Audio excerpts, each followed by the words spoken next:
Hey guys, welcome to world cinema இன் தமிழ். நான் உங்கள் தமிழ் நண்பன். இன்னைக்கு நம்ம பார்க்க போறது மலையாளத்துல இந்த வருஷம் ரிலீஸ் ஆன கிஷ்கிந்தா காண்டம் அப்படின்ற ஒரு சூப்பரான படத்தை தாங்க. கேரளால ஒரு மலை கிராமத்தை காட்டி ஓபன் பண்றாங்க. அந்த ஊர்ல எலெக்ஷன் கேம்பெயின் நடந்துட்டு இருக்குங்க. பொதுவா எலெக்ஷன் நடக்கும்போது முன்னெச்சரிக்கையா யார் யாரெல்லாம் லைசன்ஸ் கன் வச்சிருக்காங்களோ அவங்க கிட்ட கன்னை சரண்டர் பண்ண சொல்லி போலீஸ் கேட்பாங்க. அப்படிதான் இங்க ஒருத்தர் அவரோட கன்னை சரண்டர் பண்றதுக்காக போலீஸ் ஸ்டேஷன் வராரு. இதுக்காக போலீஸ் கன் வச்சிருக்கிறவங்களுக்கு நோட்டீஸ் எல்லாம் அனுப்புவாங்க. அது போலதான் ஒருத்தரும் வந்து அவங்க கன்னை சரண்டர் பண்ணிட்டு இருக்காங்க. ஊர்ல இருந்த எல்லாரும் துப்பாக்கியை கொடுத்துறாங்களான்னு இன்ஸ்பெக்டர் கேட்கும்போது அதுக்கு கான்ஸ்டபிள் இல்ல சார், அப்பு பிள்ளை இன்னும் கொடுக்கல அப்படின்னு சொல்றாரு. இந்த சீனை கட் பண்ணி காட்டும் போது அடுத்த சீன்ல நம்ம ஹீரோக்கு ரெஜிஸ்டர் ஆபீஸ்ல கல்யாணம் நடக்குது. அவரோட பேரு அஜய் சந்திரன். அவர் ஃபாரஸ்ட் டிபார்ட்மெண்ட்ல ஒர்க் பண்ணிட்டு இருக்காரு. அவர் கல்யாணம் பண்ணி போற பொண்ணோட பேரு அபர்ணா. ஆக்சுவலா பார்த்தா இவருக்கு இது ரெண்டாவது கல்யாணங்க. அவரோட முதல் மனைவி கேன்சரால இறந்துட்டதுனால சில வருடங்கள் கழிச்சு இவர் ரெண்டாவது கல்யாணம் பண்ணிக்கிறாரு. கல்யாணம் நடக்கிற அந்த நேரத்துல அஜய்க்கு ஒரு கால் வருது. அட்டன் பண்ணி பேசும்போதுதான் அந்த ஊரோட இன்ஸ்பெக்டர் போன் பண்ணிருக்காரு. விஷயம் என்னன்னா, அந்த துப்பாக்கியை சரண்டர் பண்ணாம இருந்தாரு பாத்தீங்களா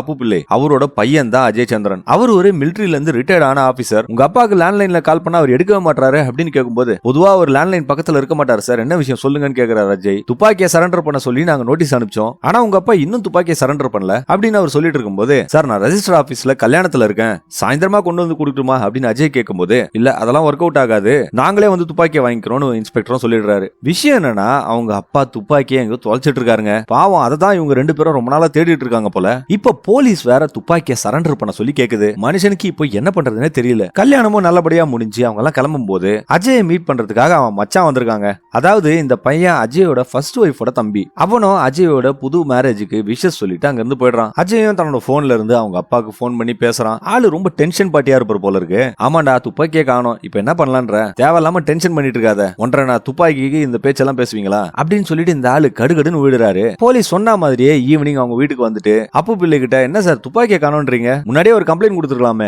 ஏதோ இந்த எலெக்ஷன் நடந்ததுனால உங்களுக்கு துப்பாக்கி தொலைஞ்ச விஷயம் இப்பதான் எங்களுக்கே தெரியுது, இது மட்டும் நடக்காம இருந்தா இவ்வளவு அசால்ட்டா இருக்கீங்களா சார் அப்படின்னு சொல்லிட்டு போலீஸ் பேசிட்டு இருக்கும்போது அஜயும் வீட்டுக்கு வராரு. இப்போ புள்ள கிட்ட அப்பாவை பத்தியே அந்த போலீஸ், என்ன சார் மிலிட்டரியில வேலை பார்த்திருக்காரு, கொஞ்சம் கூட பொறுப்பே இல்லாம இருக்காரு அப்படின்னு இந்த போலீஸ்காரர் பேசிக்கிட்டு இருக்கும்போது அப்பு பிள்ளைக்கு செம்ம கடுப்பாயிடுது. யோ, என்னைய உனக்கு கம்ப்ளைண்ட் தானே கொடுக்கணும், எப்படி இப்பவே கொடுக்கவா இல்ல நாளைக்கு வந்து கொடுக்கட்டுமா, சும்மா ஒரு துப்பாக்கி காணாம போனதுக்கு இந்த பேச்சு பேசிட்டு இருக்க, கிளம்பு நாளைக்கு வந்து கம்ப்ளைண்ட் கொடுக்குறேன்னு சொல்லிட்டு கோமா பேசிட்டு உள்ள போறாருங்க. அதுக்கப்புறம் அந்த போலீஸ்காரங்களும் அஜய் கிட்ட நாளைக்கு கம்ப்ளைண்ட் கொடுக்கும்போது அந்த கன்னோட லைசன்ஸ் காப்பியும் சேர்த்து வச்சு கொடுங்க அப்படின்னு சொல்லிட்டு அங்க இருந்து கிளம்புறாங்க. இந்த விஷயம் எல்லாத்தையும் புதுசா கல்யாணம் பண்ண பொண்ணு அபர்ணாவும் பாக்குறா. அன்னைக்கு நைட்டும் ஆயிடுது. அஜய் ஃபாரின்ல இருக்கிற தான் அண்ணன் கூட வீடியோ கால் பேசிட்டு இருக்கும்போது அவங்க அண்ணன், என்னடா மிலிட்டரி இன்னும் அப்படியே தான் இருக்காரா, இல்ல ஏதாவது சேஞ்சஸ் தெரியுதா, அவர் தொல்லை தாங்க முடியாம தான் நானே ஃபாரினுக்கு வந்தேன், சரி புது பொண்ணு எப்படி இருக்கா, அவளுக்கு வீடெல்லாம் செட் ஆயிடுச்சா அப்படிங்கிற மாதிரி நல்லா விசாரிச்சுட்டு அவரும் அந்த காலை கட் பண்ணிடுறாரு. அதுக்கப்புறம் ரெண்டு பேரும் தூங்க போயாச்சுங்க. அடுத்த நாள் காலையில ஆன உடனே அபர்ணா ஒரு டீயை போட்டுட்டு அந்த வீட்டு பின்பக்கம் இருக்கிற அந்த பச்சை பசேல்னு இருக்கிற அந்த காட்டை பார்த்து ரசிச்சிட்டு இருக்கா. அந்த வீட்டு பக்கத்துல இருக்கிற ஒரு மரத்து உச்சியில பார்க்கும்போது ஒரு ரேடியோ பெட்டி தொங்குதுங்க. அத அவ ஆச்சரியமா பாத்துக்கிட்டே அஜய் கிட்ட, எப்படி அந்த ரேடியோ பெட்டி அங்க போச்சுன்னு கேட்கும்போது, அதுவா, இந்த ஏரியால குரங்குங்க நடமாட்டம் ரொம்ப ஜாஸ்தி, அடிக்கடி குரங்குங்க வீட்டுக்கு வந்து கிடைக்கிற பொருள் எல்லாம் தூக்கிட்டு போய் இந்த மாதிரி மரத்துல தொங்க விட்டுருவாங்க, அப்படி போனதுதான் இந்த ரேடியோ பெட்டியும் அப்படின்னு சொல்றாரு. அடுத்த சீன்ல அஜய் அந்த வீட்டுக்கு ஒரு 4-5 பேரை கூட்டிட்டு வந்து அங்க இருக்கிற மரத்து மேலாம் ஏறி அந்த துப்பாக்கியை ஏதாச்சும் குரங்கு இந்த மாதிரி தூக்கிட்டு போய் வச்சிருக்குமான்னு சொல்லி தேடி பார்த்துட்டு இருக்காரு. இது நடந்துட்டு இருக்கும் போது அஜயோட ஃப்ரெண்டு போலீஸ்காரர் ஒருத்தர், இன்னைக்கு இந்த மரங்கள்ல எதனாவது துப்பாக்கி கிடைச்சாதான் உண்டு, அப்படி கிடைக்கலன்னா உங்க துப்பாக்கியை எவனா எடுத்துட்டு போய் யாரையாவது போட்டு தள்ளனாதான் அந்த துப்பாக்கி இருக்கிறதே தெரியும் அப்படின்னு சொல்லிட்டு அங்க இருந்து கிளம்பிடுறாரு. இப்ப அந்த ஆளுங்க மரத்துல தேடிட்டு இருக்கும் போது அஜய் சின்ன வயசுல யூஸ் பண்ண பொம்மையெல்லாம் கீழே வந்து விழுதுங்க. அதையும் எடுத்து அபர்ணா பாத்துட்டு இருக்கா. அந்த நேரத்துல நம்ம மிலிட்டரி அங்க இருக்கிற ஒரு மரத்தை பிடிச்சி ஆடி பாத்துட்டு இருக்காரு. இது எல்லாத்தையுமே அபர்ணா நோட் பண்ணிட்டு இருக்கா. அடுத்த சீன்ல நம்ம மிலிட்டரி ஒரு பேப்பர்ல ஏதோ ஒன்னு எழுதி வச்சுட்டு எங்கேயோ வேகமா கிளம்பிட்டு இருக்காரு. அவர் அடிக்கடி டேப் ரெக்கார்டர்ல ஒரு நார்த் ஈஸ்ட் சாங் போட்டு கேட்கறத பழக்கமா வச்சிட்டு இருக்காரு. அவர் மிலிட்டரியில இருக்கும்போது நார்த் ஈஸ்ட்ல டியூட்டில இருந்திருப்பாரு போல. அந்த பாட்டு ரொம்ப பிடிச்சு போய் அந்த பாட்டை அடிக்கடி கேட்கறாரு. கார் எடுத்துட்டு போனவரு ஒரு டிராபிக்ல மாட்டிக்கிறாரு. அங்க எலெக்ஷனுக்காக ஒரு மீட்டிங் நடந்துட்டு இருக்கிறதுனால கொஞ்சம் டிராபிக்கா இருக்கு. நம்பாலும் பொறுமை இல்லாம ஹார்ன் அடிச்சுக்கிட்டு அங்க இருக்கிறவங்க எல்லாம் கடுகடுன்னு திட்டிட்டு இருக்காரு. இவரோட வண்டி சத்தத்தை கேட்ட ஒரு போலீஸ்காரரும், இந்த ஆள் வேற தேவையில்லாம ஹார்ன் அடிச்சு டிஸ்டர்ப் பண்றான்னு சொல்லிட்டு அந்த டிராபிக்கை கிளியர் பண்ணி முதல் வேலையா இந்த ஆள் அங்க இருந்து அனுப்புறாங்க. அவர் வண்டி அந்த போலீஸ் வண்டியை பாஸ் பண்ணும்போது அந்த போலீஸ்காரரு, என்னையா அப்பு பிள்ளை வெளியே போக மாட்டாரு சொன்னீங்க, இப்ப எங்கேயே கிளம்பி போயிட்டு இருக்காரு அப்படின்னு கேட்கும்போது அஜயோட ஃப்ரெண்டு போலீஸ்காரரு அந்த இன்ஸ்பெக்டர் கிட்ட, எப்பயாச்சும் ஒரு வாட்டி வெளியே போவார் சார், அந்த மாதிரிதான் எப்பவும் போயிட்டு இருக்காரு அப்படின்னு சொல்றாரு. இப்ப காட்டுக்குள்ள ஒருத்தர் சாராயம் காசி வித்துட்டு இருக்காரு. அவரை நமக்கு காட்டும் போது அந்த ஆள் ஒருத்தங்கிட்ட சாராயத்தை கொடுத்துட்டு, நீ போயிட்டே இரு, நான் பின்னாடியே வரேன்னு சொல்லிட்டு அப்பு பிள்ளைய பாக்குறாரு. அப்பு பிள்ளையும் அந்த சாராயம் விக்கிறவரை பார்த்து ஹாய் சொல்றாரு. இந்த ஆள பதிலுக்கு ஹாய் சொல்லும் போது அந்த சீன் அப்படியே கட் பண்றாங்க. அடுத்த சீன்ல வீட்டுல அஜய்க்கு ஏதோ ஒரு முக்கியமான மீட்டிங்காக லேப்டாப் ரெடி பண்ணி கொடுத்துட்டு அபர்ணாவும் அந்த வீட்டுல இருக்கிற போட்டோஸ் எல்லாம் பாத்துட்டு இருக்கா. அந்த போட்டோஸ்ல அஜயோட முதல் மனைவியோட போட்டோவும் அவருக்கு ஏற்கனவே ஒரு பையன் இருக்கிற மாதிரி போட்டோஸ் எல்லாம் இருக்கு. அந்த போட்டோஸையும் அப்பர்னா ரொம்ப ஆச்சரியமா பாத்துட்டு இருக்கா. இப்ப அஜய் என்ன மீட்டிங் அட்டென்ட் பண்றாருன்னா ஏதோ ஒரு NGO இருக்கு போல, அவங்க காணாம போன குழந்தைகள் எல்லாம் கண்டுபிடிக்கிற கேசஸ் எல்லாம் எடுப்பாங்க போல இருக்கு. அப்பதான் அஜய் அந்த மீட்டிங்ல பேசிட்டு இருக்க லேடி கிட்ட என்ன சொல்றாருன்னா, அவரோட முதல் மனைவி 2 வருஷத்துக்கு முன்னாடி கேன்சர்லயே இறந்துட்டு இருக்காங்க, அவரோட பையன் 3 வருஷத்துக்கு முன்னாடியே காணாம போயிருக்கான் அப்படின்னு சொல்றாரு. சோ இந்த எல்லா டீடைல்ஸையும் அந்த NGO கேட்டுட்டு உங்க பையனை கண்டுபிடிச்சு கொடுக்கறதுக்கு நாங்களும் ஹெல்ப் பண்றோம், தேங்க்ஸ் ஃபார் தி மீட்டிங் சொல்லிட்டு அந்த மீட்டிங்கையும் க்ளோஸ் பண்றாங்க. ஆனா இந்த எல்லா விஷயத்தையுமே ஏற்கனவே அப்பர்னா கிட்ட அஜய் சொல்லியிருக்காரு போல. அடுத்த நாள் அஜய் வேலைக்கு கிளம்பி அந்த ஃபாரஸ்ட் டிபார்ட்மெண்ட்டுக்கு போறாரு. அங்க இருக்கிறவங்க அஜய் கிட்ட கல்யாணம் முடிஞ்சு உடனே வந்துட்டு இருக்க, ஹனிமூன்லாம் போலியா அப்படின்னு கேட்கும்போது இல்ல இப்போ பிளான் பண்ணலன்னு அஜய் சொல்றாரு. அப்ப அந்த ஆபீஸ்ல ஒருத்தருக்கு அப்பர்னாவை பத்தி நல்லா தெரிஞ்சிருக்கு போல. அவரு அவங்க எல்லார்கிட்டயும் அப்பர்னா ஐடில வேலை செஞ்சுட்டு இருந்தாங்க, இப்ப அந்த வேலையை விட்டுட்டு இவரை கல்யாணம் பண்ணிக்கிட்டாங்க, அவங்களுக்கு ஆக்டிங்லயும் டிராவல்லயும் ரொம்ப இன்ட்ரெஸ்ட் ஜாஸ்தி அப்படிங்கிற விஷயத்தெல்லாம் சொல்லிட்டே இருக்கும்போது அவருக்கு ஒரு கால் வருது. அந்த கால்ல அவருக்கு அந்த ஃபாரஸ்டோட 11வது கேட்ல ஏதோ துப்பாக்கி சத்தம் கேட்டிருக்கு. இதுக்கு முன்னாடி அவங்களுக்கு 10வது கேட்ல கேட்டிருக்கு போல. இத பத்தி அவங்க பேசிக்கிட்டே இருக்கும்போது அஜய் அந்த ஆபீஸ்க்கு வெளியே போய் நிக்கிறாரு. அப்ப அந்த சாராயம் காசரவரை பாக்குறாரு. அந்த ஆள் இந்த ஆபீஸ்க்கு ஒரு டெம்பரரி வாட்ச்மேனா வேற வேலை பார்த்திருக்கான் போல. இவர் தாங்க அஜயோட அப்பாவை அடிக்கடி பாக்குறவரு. அவர் அங்க போன் பேசிட்டு விறுவிறுன்னு கிளம்பும் போது அஜய் அதை பார்த்துட்டு இருக்காரு. இந்த சீனை கட் பண்ணா அடுத்த சீன்ல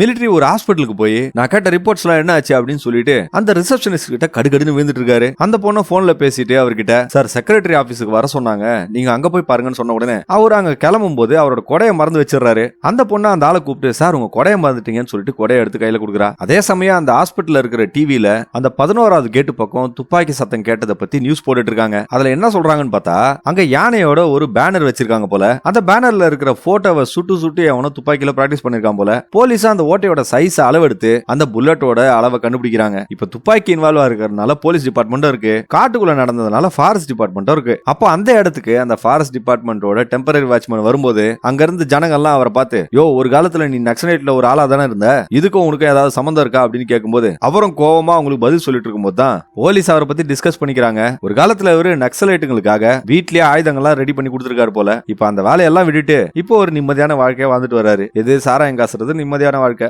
ஆனாலும் ஹீரோட அப்பா இந்த ஆளை வந்து அடிக்கடி மீட் பண்ணிட்டு போவார் போல. அது ஏன் தான் நமக்கே தெரியல. அடுத்த சீன்ல அஜய் அவங்க அண்ணன் கூட வீடியோ கால்ல பேசிட்டு இருக்கும்போது அவங்க அண்ணன் நியூஸ்ல கூட நான் பார்த்தேன் அந்த விஷயத்தை பத்தி, அந்த வாட்ச்மேன் கூட அப்பாவை பழக வேணாம்னு சொல்லு, அந்த ஆள் சரி கிடையாதுப்பா அப்படின்னு சொல்லிட்டு இருக்காரு. அவங்க அண்ணனுக்கு ஒரு பொண்ணு இருக்கு போல. அந்த பொண்ணு அவரை வந்து விளையாட கூப்பிடும்போது அஜய் அந்த குழந்தைய பார்த்து கண்ணீர் விடுறாரு. அஜய்க்கு தான் மகனோட ஞாபகம் வந்துருது போல. அதனால மனசுக்குள்ளேயே அழுதுகிறான். இப்ப நைட் ஆகியும் அப்பா வீட்டுக்கு வராதனால அப்பர்னாவும் அஜய் கிட்ட ஏன் இன்னும் அப்பா வீட்டுக்கு வரலன்னு கேக்குறா. அதுக்கு அஜய் அவர் வர டைம் தான், கண்டிப்பா வந்துருவாரு அப்படின்னு சொல்லிட்டு இருக்கான். ஆனா அடுத்த சீனை நம்ம காட்டும் போது மிலிட்டரி ஓட்டிட்டு வந்த வண்டியை நிறுத்திட்டு அஜய்க்கு கால் பண்ணி என் வண்டி பிரேக் டவுன் ஆயிடுச்சு, வந்து என்ன கூட்டிட்டு போ அப்படின்னு சொல்றாரு. உடனே அஜயும் சாப்பிடாம கூட அப்பாவை கூட்டிட்டு வரதுக்காக கார் எடுத்து கிளம்புறான். கூடவே அப்பர்னாவும் கிளம்புறான். அவங்களும் மிலிட்டரியோட கார் கிட்ட வந்ததுக்கு அப்புறம் அவங்க அப்பா அஜயை பார்த்து என்னடா வரத்துக்கு இவ்வளவு நேரமாக்குவியா அப்படின்னு சொல்லிட்டு திட்டுறாரு. ஆனா பாவம் அஜய் வேகமா தான் வந்திருக்காரு. நம்பாலும் கொஞ்சம் டென்ஷன் பாட்டி, அதனால அப்பப்போ இந்த மாதிரி தான் கத்துவாரு. அஜய் உள்ள உட்காந்து அவங்க அப்பாவோட காரை ஸ்டார்ட் பண்ணும்போது கார் ஸ்டார்ட் ஆயிடுது. உடனே அஜய் அவங்க அப்பா கிட்ட எதனா பேட்டரி பிரச்சனையா இருக்கும்பா, நான் தான் பேட்டரி மாத்தணும்னு அப்பவே சொன்னல அப்படின்னு சொல்லும் போது சொன்னா மட்டும் போதுமாடா செஞ்சு வைக்கணும் அப்படின்னு சொல்லிட்டு அதுக்கும் திட்டுறாரு. அதுக்கப்புறம் அந்த ஆளு அஜய் கூட ஏறி வண்டியில போகும்போது அப்பர்னாவும் அந்த காரை எடுத்துக்கிட்டு பின்னாடியே ஃபாலோ பண்ணிட்டு போறா. அன்னைக்கு ராத்திரி மிலிட்டரி அந்த காட்டுக்குள்ள சில ஃபைல் பேப்பர்ஸ் எல்லாம் போட்டு கொளுத்திட்டு இருக்காரு. இதை யாருக்கும் தெரியாம செஞ்சுட்டு அவரும் போய் படுத்துக்கிறாரு. அப்பர்னாவும் வீட்டுக்குள்ள இருந்து அந்த நெருப்பை பார்த்துட்டு ராத்திரி நேரத்துல யாரு தீய வச்சிருப்பா அப்படின்னு சொல்லிட்டு அஜயை கூட்டிட்டு வந்து காட்டுறா. 2 பேரும் டார்ச் லைட் எடுத்து வந்து பாக்குறாங்க, எதுவும் கிடைக்கல. காலையில அஜயோட போலீஸ் ஃப்ரெண்டும் வந்து அவரும் அதெல்லாம் செக் பண்ணிட்டு மத்த இடங்கள்லாம் பாக்குறத விட இந்த இடம் பாக்கிறதுக்கு கொஞ்சம் வித்தியாசமா இருக்கு, ஏன்னா இங்க இருக்கிற புல்லெல்லாம் பாரு ஒரே உயரமா இருக்கு அப்படின்னு சொல்லிட்டு இருக்காரு. அதுக்கப்புறம் அவர் அந்த எரிச்ச ஃபைல்ஸ் எல்லாம் பார்த்துட்டு யாரோ எதையோ எரிச்சிருக்காங்க, ஆனா எதுக்கு எரிச்சாங்கன்னு தான் தெரியல. ஆமா இந்த இடம் யாருக்கு சொந்தமானது அப்படின்னு கேக்குறாரு. நம்ம இடம் தான் சார்னு சொல்லிட்டு அஜய் சொல்றாரு. சரி அங்க தள்ளி இருக்கிற இடம்லாம் யாருது அப்படின்னு கேட்கும்போது அங்க வந்த மிலிட்டரி அந்த போலீஸ்காரர்கிட்ட ஒரு காலத்துல அந்த இடம்லாம் எனதுதான், 2 வருஷத்துக்கு முன்னாடி நான் ஒருத்தனுக்கு வித்துட்டேன் அப்படின்னு சொல்றாரு. சரி அதாவது வேலை பாக்குறவங்க குளிருக்காக இந்த நெருப்பு கொளுத்திருப்பாங்க, நான் வேலை கிளம்புறேன் அப்படின்னு சொல்லிட்டு அந்த போலீஸ்காரன் கிளம்பிடுறாரு. அவர் போலீஸ் ஸ்டேஷன் போன உடனே ஏதோ ஒரு விஷயத்தை பார்த்து அவர் அதிர்ச்சியாகிற மாதிரி காட்டுறாங்க. கட் பண்ணி இங்க அஜயும் அப்பர்னாவையும் காட்டும் போது அப்பர்னா அஜய் கிட்ட அந்த வாட்ச்மேனை பத்தி கேக்குறா. அதுக்கு அஜய் அந்த வாட்ச்மேனும் அவங்க அப்பாவும் பாலிய சிநேகிதர்கள், வாலிப வயசுல 2 பேரும் ஒன்னா தான் சுத்தி இருந்திருக்காங்க, அப்பதான் இவங்க 2 பேருக்கும் நக்சலைட் கூட தொடர்பு இருந்திருக்கு போல. ஏதோ ஒரு எரிச்சு விட்ட கேஸ்ல இவங்க அப்பா மேலயும் பழி வந்திருக்கு. ஆனா அஜயோட தாத்தா ரொம்ப பெரிய ஆளுன்றதுனால போலீஸ் எல்லாம் எப்படியோ அட்ஜஸ்ட் பண்ணி அந்த கேஸ்ல இருந்து அவங்க அப்பாவை எடுத்து மிலிட்டரியிலயும் சேர்த்து விட்டு இருக்காரு. அப்போத்துல இருந்தா அவங்க அப்பா மிலிட்டரியில ஆபீசரா இருக்காரு போல. அந்த நேரத்துல அந்த வேண்டப்பட்ட போலீஸும் அங்க வந்து என்னையா கால் பண்ணா எடுக்கவே மாட்டேன்னு சொல்லும்போது, இல்ல சார் இந்த ஏரியால கொஞ்சம் டவர் கிடைக்காது, என்ன விஷயம் சொல்லுங்கன்னு சொல்லிட்டு அஜய் கேக்குறான். உன் மகனை பத்தி ஆந்திரா தெலுங்கானா பக்கம் ஒரு நியூஸ் வந்திருக்கு, உடனே நம்ம போய் ஆகணும் வா அப்படின்னு சொல்லிட்டு கூட்டிட்டு போறாரு. இப்போ அவங்க எல்லாருமே சேர்ந்து ட்ரெயின்ல போறாங்க. கூடவே ஹீரோவோட மச்சானா வராங்க. அந்த ட்ரெயின்ல போயிட்டு இருக்கும்போது அஜயும் அப்பர்ணா கிட்ட அந்த பையனை பத்தி சொல்லிட்டு வரான். காணாம போன அந்த பையனோட பேரு சச்சு. அவனுக்கு ஏதோ ஒரு கேம் பிடிக்கும் போல, அந்த பேரு கூட எனக்கு தெரியல அப்படின்னு சொல்லிட்டு அஜய் சொல்றான். தான் மனைவிக்கு கேன்சர் வந்ததுனால அவங்கள ஹாஸ்பிட்டல் அது இதுன்னு கூட்டிட்டு அழிஞ்சதுனால சச்சுவா அவனால பாத்துக்க முடியல போல. அப்படியே அந்த சீனை கட் பண்ணி மிலிட்டரிய காட்டும் போது அவர் நிறைய நியூஸ் கிளிப்ஸ பேப்பர்ல இருந்து கட் பண்ணி ஏதோ வீட்டுல வச்சு பண்ணிட்டு இருக்காரு. அந்த பழைய நக்சல் கேஸ்ல இவரு பேர் வந்த அந்த நியூஸையும் எடுத்து நோட் பண்றாரு. ஆனா இதெல்லாம் எதுக்கு பண்றாரு மட்டும் தான் நமக்கு தெரியல. அவங்களும் ஆந்திரா வந்துடுறாங்க.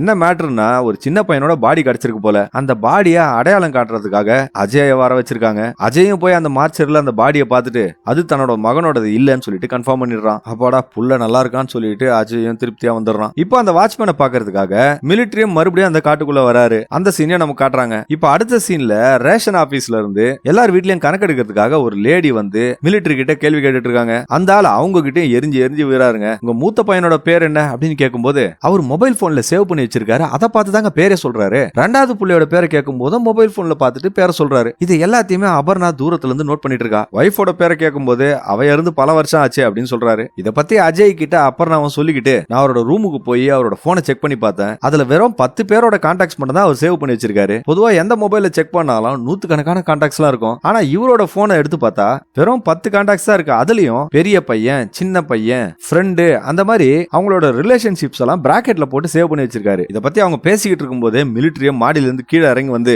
அப்பர்ணாவை முறைச்சு பார்த்துட்டு போறாரு. அவரோட ரூமுக்குள்ள அவரை தவிர வேற யாரு போனாலும் அவருக்கு பிடிக்காது போல. அதனாலதான் உன்னை முறைச்சிட்டு போறாருன்னு அஜயும் சொல்றான். அப்பா அப்பர்ணா இன்னொரு விஷயத்தையும் சொல்றா. மிலிட்டரியோட கூட வேலை பார்த்தவர் தான் நம்ம நிழல்கள் ரவி. அவர் ஒரு நாள் அவர்கிட்ட வந்து பேசிட்டு இருக்கும்போது கூட வேலை பார்த்த ஒரு நண்பன் கிட்ட பேசுற ஒரு சந்தோஷமே உங்க அப்பா மூஞ்சில இல்ல. அவர் ஒரு மாதிரி ஸ்ட்ரெஸ்டாவே அவர்கிட்ட பேசிட்டு இருந்தாரு. பத்தாவதுக்கு அவர் பேசிக்கிட்டே இருக்கும்போது ஒரு சின்ன நோட்டை வச்சுக்கிட்டு அவர் நோட்ஸ் எல்லாம் எடுக்கிறாரு. அந்த நோட்ஸ்ல ஏற்கனவே அவர் எழுதி வச்சிருக்க சில கொஸ்டின்ஸ் தான் அவர்கிட்ட கேட்கறாரு. பத்தாவதுக்கு டிப்ரெஷன் மாத்திரை எல்லாம் வேற போடுறாரு. சரி இதெல்லாம் இருக்கட்டும், சச்சு கூட அப்பா என்ன மாதிரி ரிலேஷன்ஷிப் மெயின்டைன் பண்ணாரு அப்படின்னு சொல்லிட்டு அப்புறம் நான் கேட்கும்போது அப்படியே நமக்கு ஒரு சின்ன பிளாஷ்பேக் காட்டுறாங்க. அந்த பிளாஷ்பேக்ல அவங்க ஃபேமிலி எல்லாரும் ஒன்னா உட்காந்து சாப்பிட்டுட்டு இருக்காங்க. அப்பதான் அபர்ணா அஜய் கிட்ட உங்க அப்பாவுக்கு கண்டிப்பா ஞாபகம் மருதி வியாதி இருக்கு, இத பத்தி நீ டாக்டர் கிட்ட எல்லாம் பேசுனியா இல்ல அப்பா கூட்டி போய் ஏதாவது ஹாஸ்பிட்டல்ல செக் பண்ணியா அப்படின்னு கேட்டுட்டு இருக்கும்போது அப்பதான் நம்ம அஜய் அந்த பிளாஷ்பேக்கே சொல்ல ஆரம்பிக்கிறாரு. அப்பாவுக்கு இந்த மாதிரி பிரச்சனை இருக்குன்னு எனக்கும் தெரியும். ஒரு நாள் அப்பாவை செக் பண்றதுக்காக ஹாஸ்பிட்டலுக்கு போலான்னு சொல்லி அவர்கிட்ட கேட்கும்போது அவர் சாப்பாடு தட்டெல்லாம் தூக்கி அடிச்சுட்டு கோவமா அஜய் திட்டிட்டு அங்க இருந்து போறாரு. அவர்கிட்ட அவருக்கு இருக்கிற பிரச்சனையை பத்தி என்னால பேசவே முடியாது. இதனாலே அவர் கூட வேலை பார்த்த ஒரு ஃப்ரெண்டை கூட்டிட்டு வந்து அவர்கிட்ட பேசி ஹாஸ்பிட்டலுக்கு போறதுக்கு சம்மதிக்க வைக்க அஜயும் ட்ரை பண்ணிருக்கான். ஆனா அந்த மிலிட்டரிக்காரரு பேசிட்டு அஜய் கிட்ட என்ன அடையாளம் கூட உங்க அப்பாவுக்கு சரியா தெரியல, ஏதோ அங்க செவுத்துல தொங்கிட்டு இருந்த போட்டோவை வச்சு என்ன அடையாளம் கண்டுட்டு என்கிட்ட பேசுறான். ஆனா எனக்கு என்ன ஆச்சரியமா இருக்குன்னா தனக்கு இவ்வளவு பெரிய பிரச்சனை இருக்குன்னு தெரிஞ்சும் அதை இத்தனை வருஷமா உங்க கிட்ட எல்லாம் மறைச்சு உங்க எல்லாரையும் ஏமாத்திருக்கான். உங்களால அதை கண்டே பிடிக்க முடியல, அதை நினைச்சுதான் எனக்கு ரொம்ப ஆச்சரியமா இருக்குன்னு சொல்றாரு. அஜயா அதிர்ச்சியா என்ன சொல்றீங்க எனக்கு புரியலன்னு கேட்கும்போது மிலிட்டரியை விட்டு உங்க அப்பா ரிட்டையர்லாம் ஆகல தம்பி, உங்க அப்பாவை அங்க இருந்து டெர்மினேட் பண்ணி அமிச்சாங்க, இது கூட உனக்கு தெரியாதா அப்படின்னு சொல்றாரு. இப்ப அவரு மிலிட்டரியில இருந்தப்போ என்ன நடந்ததுன்ற பிளாஷ்பேக்கை நமக்கு காட்டுறாங்க. அவரோட பெட்டாலியன்ல நிறைய பொருட்கள் அது இல்லாம நிறைய ஃபைல்ஸ் எல்லாம் அடிக்கடி காணாம போற மாதிரி இருந்திருக்கு. உங்க அப்பா எல்லா பொருளையும் கரெக்டா வச்சுக்கணும்ன்றதுல ரொம்ப குறியா இருந்தாரு. முடிஞ்ச அளவுக்கு அவரோட ஞாபக மருதி பிரச்சனையை மேலிடத்துக்கு தெரியாம வச்சுக்கணும்னு சொல்லிட்டு மத்தவங்க மேலலாம் அவரோட தப்புக்காக எரிஞ்சு எரிஞ்சு விழுந்திருக்காரு. இப்படி இருக்கிற சமயத்துல திடீர்னு ஒரு நாள் அவரோட சர்வீஸ் ரிவால்வரையே எங்கேயோ மறந்து வச்சிட்டு இருக்காரு போல. அது காணாம போன விஷயத்தையும் யாருக்கிட்டையும் சொல்லாம விட்டாரு. அப்புறமா ஒரு நாள் அவரோட ரிவால்வர் அவரோட துணியில தான் இருந்திருக்கு. அது எங்க இருந்து எடுத்திருக்காங்கன்னா வாஷிங் மிஷின்ல இருந்து எடுத்திருக்காங்க. அந்த விஷயம் மட்டும் வெளியே வந்துச்சுன்னா பெரிய பிளாக் மார்க் ஆயிடும் சொல்லிட்டு அவரோட குட் சர்வீஸ் ரெக்கார்டை பார்த்து ஆர்மியிலேயே நாசுக்கா அவரை வீட்டுக்கு அமைச்சிருக்காங்க. அவருக்கு இந்த பிரச்சனை இருந்ததுனால ராணுவத்துல எப்படி வச்சுக்க முடியும், அதனால டாக்டர் சர்டிபிகேட்டோட அவரை வீட்டுக்கு அமைச்சிருக்காங்க. அந்த சர்டிபிகேட்டையும் அவர் அஜய் கிட்ட காட்டுறாருங்க. அவர் வேலை செய்யும் போது கூட இந்த பிரச்சனை யாருக்கும் தெரியக்கூடாதுன்னு சொல்லிட்டு அவரோட கௌரவத்தை காப்பாத்திக்கிறதுக்காக யாருக்கிட்டயுமே இந்த விஷயத்த சொல்லாம இருந்திருக்காரு. வேலையை விட்டு வந்த அப்புறம் கூட குடும்பத்துக்கிட்ட கூட இந்த விஷயத்த சொல்லாம தன்னோட கெத்த மெயின்டைன் பண்றதுக்காகவே அவருக்கு தெரிஞ்ச விஷயம் எல்லாம் பண்ணிக்கிட்டு இத்தனை வருஷமா மெயின்டைன் பண்ணிட்டு இருக்காரு. இதனால எந்த பிரச்சனையும் வராம பாத்துக்க தம்பின்னு சொல்லிட்டு அவர் கிளம்பிடுறாரு. அடுத்த நாள் காலையில அப்பர்ணா அந்த தோட்டத்துல இருந்து மரத்துல இருந்து கீழே விழுந்த ஒரு குரங்கு பொம்மையை எடுத்து பாக்குறா. அதுக்கப்புறம் அவ அஜயோட லேப்டாப்ல அஜயோட முன்னாள் மனைவியும் அவனோட பையனும் இருக்கிற வீடியோ புட்டேஜஸ் எல்லாம் பார்த்து ரசிச்சிட்டு இருக்கா. அந்த நேரத்துலதான் அவ அஜய் கிட்ட இன்னொரு டவுட்டையும் கேக்குறா. உங்க பையன் சச்சு காணாம போனப்போ நீங்க எங்க இருந்தீங்க அப்படின்னு கேட்கும்போது தான் மனைவியை கூட்டிட்டு ஹாஸ்பிட்டலுக்கு செக்அப்புக்காக போனதாகவும், அந்த நேரத்துல பையனை எங்க விட்டு போறது, தாத்தாவோட கண்காணிப்புல தானே விட்டு போகணும், அப்படிதான் அவரும் விட்டு போயிருக்காரு. செக்அப் எல்லாம் முடிச்சிட்டு திருப்பி வந்து பார்த்தப்பதான் அந்த பையன் காணோன்ற விஷயமே அவங்களுக்கு தெரிய வருது. சோ அஜய் ஹாஸ்பிட்டலுக்கு போயிட்டு வர டைமுக்குள்ளதான் ஏதோ ஒரு விஷயம் நடந்திருக்கு. இந்த விஷயத்த உங்க அப்பா மறந்து கூட போயிருக்கலாம். இப்போ அவருக்கு அந்த விஷயம் ஞாபகம் வந்தா மட்டும்தான் அந்த பையனுக்கு என்ன ஆச்சுன்னு நம்ம கண்டுபிடிக்க முடியும்னு சொல்லிட்டு அப்புறம் நான் சொல்றா. இன்னொரு பக்கம் போலீஸ் ஸ்டேஷனுக்கு ஒரு கால் வருது. அதுல இன்ஸ்பெக்டரும் கூட்டம் சராம பாத்துக்குங்க, நாங்க உடனே வரோம் அப்படின்னு சொல்றாரு. என்ன விஷயம்னா, மிலிட்டரி ஏற்கனவே ஒரு லேண்ட இன்னொருத்தருக்கு வித்தாருன்னு சொன்னோம்ல, அந்த ப்ராப்பர்ட்டில ஏதோ வீடு கட்டுறதுக்காக ஜேசிபி வச்சு தோண்டி இருக்காங்க. அந்த நேரத்துல அங்க ஒரு எலும்பு கூட அவங்களுக்கு கிடைச்சிருக்குங்க. அது பாக்குறதுக்கு சின்ன எலும்பு கூட இருக்கிறதுனால ஒருவேளை அது அந்த பையனா கூட இருக்கலாம் அப்படின்னு சொல்லிட்டு அவங்க சந்தேகப்படுறாங்க. அந்த தெரிஞ்ச போலீஸ்காரரும் அஜய் கிட்ட விசாரணை முடிஞ்ச அப்புறம் நான் என்ன எதுன்றத உனக்கு சொல்றேன் அப்படின்னு சொல்றாரு. அதுக்கப்புறம் அங்க ஃபாரன்சிக் டீமும் வராங்க. அவங்க அந்த எலும்பு கூட செக் பண்ணி பார்த்துட்டு இது ஒரு குரங்கோட எலும்பு கூட அப்படின்னு சொல்றாங்க. குரங்கோட எலும்பு கூட தானே, இப்ப பிரச்சனை கிடையாது, மனுஷனா இருந்தா தான் பிரச்சனை அப்படின்னு சொல்றாங்க. ஆனாலும் அதுல ஒரு பஞ்சாயத்து இருக்குங்க. அந்த குரங்க யாரோ சுட்டு தான் புதைச்சிருக்காங்க. சோ இந்த விஷயம் நடந்தது 3 வருஷத்துக்கு முன்னாடி. அந்த குரங்க யாரு சுட்டுருப்பா அப்படின்ற டவுட் இப்போ அவங்களுக்கு வருது. மறுபடியும் வீட்டுக்குள்ள காட்டும் போது மிலிட்டரி ஒரு பேப்பர்ல ஏதோ எழுதிக்கிட்டு எதையோ சிசர்ல கட் பண்ணிட்டு இருக்காரு. இதையும் அப்புறம் ஜன்னல் வழியா பார்த்துட்டு அங்க இருந்து நடந்து போகும்போது நம்ம மிலிட்டரி படார்னு அந்த ஜன்னலை க்ளோஸ் பண்றாரு. இப்ப என்ன கொடுமைனா, இந்த குரங்கு செத்து போன கேஸ் ஒரு பெரிய கேஸ் ஆயிடுதுங்க. ஏன்னா ஒரு குரங்க கொல்றது வனவிலங்கு சட்டப்படி குற்றம். அதுவும் ஒரு துப்பாக்கி வச்சு சுட்டு அதை கொண்டு இருக்காங்கன்னா ஆர்ம்ஸ் ஆக்ட் படி அது தப்பு. அதனால அந்த ஃபாரஸ்ட் டிபார்ட்மெண்ட் அந்த கேஸை ரொம்ப ஸ்ட்ராங்கா போட்டிருக்காங்க. இத பத்தி விசாரிக்கிறதுக்காக போலீஸ்ல எவ்வளவு பேர் வேலை செய்யறாங்க. 3 வருஷத்துக்கு முன்னாடி இந்த சம்பவம் நடந்திருக்கு. அப்பதான் இந்த குரங்கு யாரோ சுட்டு கொண்டு இருக்காங்க. அந்த குரங்கு உடம்புல இருந்து கண்டுபிடிச்ச அந்த புல்லட்டோட சைஸ் 0.32 ல இருந்து 0.35 வரையும் இருக்கலாம் அப்படின்னு சொல்லிட்டு ஃபாரன்சிக்ல ரிப்போர்ட் கொடுத்திருக்காங்க. அவங்க பேசிக்கிட்டே இருக்கும்போது அப்பு புள்ளே ஏற்கனவே துப்பாக்கியை காணும்னு சொல்லி கம்ப்ளைண்ட் பண்ணார்ல, அந்த துப்பாக்கியோட புல்லட் சைஸ் என்னவா இருக்கும் அப்படின்னு கேட்கும்போது 0.35 அப்படின்றத சொல்றாங்க. இப்போ ரிப்போர்ட்ல கிடைச்ச அந்த சைஸ் இது கூட மேட்ச் ஆறதுனால ஒருவேளை இந்த புல்லட் அவரோட துப்பாக்கி தான் இருக்குமோ அப்படின்னு சொல்லிட்டு அவங்க சந்தேகப்படுறாங்க. அந்த வீட்ல ஒரு பையன் கூட காணாம போயிட்டானே அப்படின்னு சொல்லிட்டு அவங்க டிஸ்கஸ் பண்ணும்போது ஒரு போலீஸ்காரரு, ஆமா சார் 3 தடவை அந்த பையன் காணாம போயிட்டான். முதல் தடவை காணாம போனப்போ அவனை எங்கேயோ பஸ் ஸ்டாண்ட்ல இருந்து கூட்டு வந்திருக்காங்க. 2வது தடவை காணாம போனப்போ ஊரெல்லாம் தேடி ஏதோ ஒரு இடத்துல இருந்து அவனை கூட்டு வந்திருக்காங்க. 3வது தடவை காணாம போனப்போதான் அவனை கண்டே பிடிக்க முடியல. ஸ்டேட் விட்டு ஸ்டேட்லாம் தேடி பார்த்துட்டாங்க. ஆனா அந்த பையன் இப்ப எங்க இருக்கான்னு கூட தெரியல. அவன் காணாம போய் கிடைக்கும் போதெல்லாம் அவன் சொல்ற கதையெல்லாம் கேட்கும்போது இதெல்லாம் நம்புற மாதிரியா தம்பி இருக்கு அப்படின்ற மாதிரி இருக்குங்க. அந்த அளவுக்கு கதையெல்லாம் விடுவான் அப்படின்னு சொல்லிட்டு போலீஸ்காரர் சொல்றாரு. அடுத்த சீன்ல திடீர்னு அஜய் ஒரு படிக்கட்டுல இறங்கிக்கிட்டு புள்ளைய துரத்திக்கிட்டே ஓடாதரான்னு சொல்லி ஃபாலோ பண்ணிட்டே போயிட்டு இருக்கான். வழியில அவங்க அப்பா மிலிட்டரியும் வில்லத்தனமா ஒரு லுக் விடுறாரு. இது எல்லாமே இப்ப அஜய்க்கு வர கனவு தாங்க. அப்ப தூங்கிட்டு இருந்தவன் திடீர்னு எழுந்துக்கிறான். அங்க வேலை பார்த்துட்டு இருந்த ஒரு யானை தான் அவனை எழுப்பிட்டு இருக்கு. அவனும் மறுபடியும் வேலைக்கு போறதுக்காக கிளம்பி போறான். போயிட்டு இருக்க வழியில மிலிட்டரி அந்த சாராயங்காசரம் கூட பேசிட்டு இருக்கத பார்த்துட்டு அஜய் வண்டி போயிட்டு இருக்கான். அப்ப அவங்க அப்பா ரோட்ல திடீர்னு தனியா நடந்து போயிட்டு இருக்காரு. என்னப்பா கார் எங்க தனியா நடந்து போறீங்கன்னு கேட்கும்போது கார்ல பெட்ரோல் இல்லடா அப்படின்னு சொல்றாரு. நேத்து தானே டேங்கை ஃபில் பண்ண, சரி வாங்க கார்ல ஏறுங்கன்னு சொல்லிட்டு கார்ல கூட்டிக்கிட்டு மிலிட்டரி கூட்டு போறாரு அஜய். கார்ல போயிட்டு இருக்கும்போது அஜய் அந்த குரங்கு செத்து போன விஷயத்த அவங்க அப்பா கிட்ட சொல்லிட்டு இருக்கும்போது, அப்படின்னா என் துப்பாக்கியில தான் அந்த குரங்க சுட்டு கொண்டாங்கன்னு சொல்ல வரியா நீ அப்படின்னு சொல்லிட்டு அதுக்கும் கோவமா கத்துறாரு. அன்னைக்கு ராத்திரி அஜய் அவங்க அப்பாவை பத்தி யோசிச்சுட்டு இருக்காரு. அப்படியே மிலிட்டரியை காட்டும் போது மறுபடியும் அவரு அந்த ஹாஸ்பிட்டலுக்கு போய் ஏதோ ஒரு ஃபைலை கேட்டு அங்க சண்டை போடுறாரு. அவங்களும் அவர்கிட்ட சர்வர் அப்டேட் ஆயிட்டு இருக்கு, முடிஞ்ச உடனே நாங்களே உங்களுக்கு கால் பண்ணி சொல்றோம் அப்படின்னு சொல்றாங்க. அதெல்லாம் முடியாது, நான் வெயிட் பண்றேன் அப்படின்னு சொல்லிட்டு அந்த ஆளு வெயிட் பண்ணி அந்த ஃபைலை எப்படியோ வாங்கிடுறாருங்க. அந்த ஃபைலையும் அவர் பிரிச்சு பார்த்துட்டு அந்த பேப்பர்ல எதையோ குறிக்கிறாரு. ஆனா அது என்ன ஏதுன்றத நமக்கு காட்டல. இவர் பண்ற எல்லா அன்றாட வேலையும் ஒரு டைரியில எழுதி கரெக்டா குறிப்பா வச்சிருக்காரு. 9 ஜனவரி யார பார்க்கணும், 10 ஜனவரி என்னென்ன வேலை பண்ணணும் அப்படின்றதெல்லாம் பார்த்துட்டு கரெக்டா டிக்கும் போட்டு வச்சிருக்காரு. இப்படிதாங்க இவர் லைஃபே போயிட்டு இருக்கு. ஆனா இவர் என்ன பண்ணிட்டு இருக்காருன்னு தான் நமக்கு இன்னும் புரியல. இது எல்லாத்துக்குமே செம்மையான ஒரு ட்விஸ்ட் வைப்பாங்க, வெயிட் பண்ணி பாருங்க. அவர் கார்ல வீட்டுக்கு வரும்போது ஒரு ரோட்ல நின்னுட்டு லெஃப்ட்லயும் ரைட்லயும் 2 பாதை போகுது. அங்க காரை நிறுத்திட்டு ஏதோ யோசிச்சுட்டு இருக்காரு. அன்னைக்கு கூட அவர் வீட்டுக்கு வரும்போது வண்டியை நிறுத்திட்டு பெட்ரோல் இல்லன்னு சொல்லி அஜய் கூப்பிட்டார்ல, அது கூட எதுக்குன்னா இவருக்கு வீட்டுக்கு போற பாதை மறந்து போயிட்டு இருக்கு. இத கூட புள்ள கிட்ட சொல்றதுக்கு தைரியம் இல்லாம தான் பெட்ரோல் இல்ல அப்படி இப்படின்னு சொல்லி அவரை கூப்பிட்டு அன்னைக்கு அஜய் கூட போயிருக்காரு. இப்போ அவருக்கு அதே பிரச்சனை தாங்க. ஆனா நல்ல வேலையா அவரை கிராஸ் பண்ணி அவங்க ஏரியா பஸ் ஒண்ணு போறதுனால இவரும் அந்த பஸ்ஸை ஃபாலோ பண்ணிக்கிட்டு தான் வீட்டுக்கு போறாரு. வீட்டுக்கு வந்து பார்த்தா ஒரு கார் நிக்குது. அந்த வீட்டுக்கு அவர் கூட வேலை பார்த்த நம்ம நிழல்கள் ரவி வந்திருக்காரு. அவரு மிலிட்டரி கிட்ட நல்ல வேலை உங்களை பார்த்துட்டேன், எங்க நீங்க வராம போயிட்டீங்களோன்னு சொல்லி பயந்துட்டு இருந்தேன், இப்பதான் அஜய் கிட்ட போன் பண்ணி உங்களை பத்தி விசாரிச்சேன் அப்படின்னு சொல்றாரு. உள்ள வந்த மிலிட்டரிக்கு கூட யார் பேசிட்டு இருக்காருன்னு கூட தெரியலங்க. அப்ப நிழல்கள் ரவி அவர்கிட்ட இந்த போட்டோ முதல்ல இங்க இருந்துச்சு, இப்ப ஏன் இங்க இருக்கு அப்படின்னு சொல்லிட்டு இருக்காரு. அப்பதான் நம்ம மிலிட்டரியோ அந்த போட்டோவை பார்க்கும்போது அவர் கூட நிழல்கள் ரவி மிலிட்டரியில எடுத்த போட்டோ ஒண்ணு இருக்கு, இவன் நம்ம கூட வேலை பார்த்தவன் தான் அப்படின்னு புரிஞ்சுக்கிட்டு அவர்கிட்ட ஒரு நிமிஷம் இருங்கன்னு சொல்லிட்டு அவர் தன்னோட ரூமுக்குள்ள வந்து ஒரு டிராயர் ஓபன் பண்ணா அதுக்குள்ள குட்டி குட்டி நோட்ஸ்ல எல்லாம் ஏதோ நேம்ஸ் எல்லாம் எழுதிருக்குங்க. அவர் அங்க இருக்கிற ஒரு போட்டோவை பார்த்துட்டு நிழல்கள் ரவியோட சட்டையில அவரோட பேரை கவனிச்சு அந்த பேர் எழுதிருக்க அந்த நோட்டை எடுத்து பார்க்கும்போது அவரோட பேர் அந்த நோட்ல எழுதிருக்கு. கடைசியா அவரை சந்திச்சது ஜூன் 7ஆம் தேதி அப்படின்னு போட்டிருக்கு. ஏதோ ஒரு ஏலக்காய் தோட்டம் அவருக்கு சொந்தமா இருக்கு போல, அதுவும் எழுதிருக்கு. மறுபடியும் மிலிட்டரி வந்து அவர்கிட்ட எஸ்டேட் வேலை எல்லாம் எப்படி போயிட்டு இருக்கு அப்படின்னு சொல்லிட்டு அவரோட பிரச்சனையே தெரியாத மாதிரி எப்படி பேசுறாரு பாருங்க. வேலை செய்யறவங்க எல்லாம் கரெக்டா வரதுனால வேலை கொஞ்சம் லாபத்துல தான் போயிட்டு இருக்கு அப்படின்னு சொல்றாரு. அடுத்த பேஜ் திருப்பி பார்க்கும்போது அவரோட புள்ள அரவிந்த் எழுதிருக்கு. இவரும் உடனே ஆமா அரவிந்த் என்ன பண்றான் அப்படின்னு கேக்குறாரு. போன மாசம் புதுசா ஏதோ ஒரு வேலையில சேர்ந்திருக்கான், அடுத்த மாசம் அவன் ஆஸ்திரேலியா போறான் அப்படின்னு சொல்லிட்டு இருக்காரு நிழல் ரவி. அதே சமயம் மிலிட்டரியோட போனுக்கு அஜய் கிட்ட இருந்து கால் வருது. அந்த ஆள் அதை கட் பண்ணி விட்டுறாரு. கூட யாருன்னா பேசிட்டு இருந்தா அப்பா கால் எடுக்க மாட்டாரு அப்படின்னு சொல்லிட்டு அப்புறம் கிட்ட அஜய் சொல்றான். அடுத்தது அந்த நோட்ல ஏதோ கால் முட்டில சர்ஜரி பண்ண மாதிரி அந்த டேட் போட்டு எதிர்க்கு. ஆமா சர்ஜரிக்கு அப்புறம் முட்டி வலிலாம் எப்படி இருக்கு அப்படின்னு விசாரிக்கும் போது அதுக்கும் நிழல் ரவி பதில் சொல்றாரு. அடுத்ததா யூடியூப்ல அப்புறம் ஒரு வீடியோ பார்த்துட்டு இருக்கா. இந்த மாதிரி ஞாபக மருதி இருக்கிறவங்க கிட்ட ஓப்பனா அந்த மாதிரி கேள்வியை கேட்டா அவங்க டப்புன்னு எரிஞ்சு விடுவாங்க, திடீர்னு பிபி கூட ஏற ஆரம்பிச்சிடும், அவங்க என்ன பண்ணுவாங்கன்னு சொல்லிட்டு நம்மளாலே சொல்ல முடியாது அப்படின்னு ஒரு டாக்டர் பேசிட்டு இருக்காங்க. சரி அவங்க கியூர் ஆவாங்களா அப்படின்னு கேட்கும்போது அந்த டாக்டர் டோட்டலா கியூர் ஆவாங்களான்னு சொல்ல முடியாது, ஆனா அதுக்கு ரொம்ப நாள் எடுக்கும் அப்படின்னு சொல்றாங்க. அடுத்து நிழல் ரவி ஏதோ ஒரு பழைய சம்பவத்தை வச்சு ஞாபகம் வச்சு பேசுறாரு.